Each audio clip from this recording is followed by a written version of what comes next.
Хусейн, сен Қазақстанды қанша пайыз таниды екенсің? Сол себепті мен саған сұрақтар қоям. Жауап берсең 100% танитын боласың. Жарайды. Қазақстанның астанасы қай қала? Қазақстанның астанасы Астана қаласы. Дұрыс. Қазақстанның президенті? Қасым-Жомарт Тоқаев. Қазақстанда қазақтар неше жүзге бөлінеді? 300-ге бөлінеді. Küçük жүз, Кіші жүз? кіші жүз, орта жүз, ұлы жүз. Өте жақсы. Рахмет. Қазақстанда алмасымен танымал қала? Арина Алматы. Алматы. Жақсы. Қазақстанда мұнай шығаратын қала? Біздің қаламыз. Байқала. Атырау. Қазақстандағы ең танымал ұлттық сусын?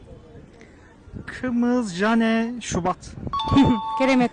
Қазақстандағы ұлттық тамақ? 5 пармақ. 5 бармақ. Бәрін білдің. Қазақ болған екенсің. 100% қазақ.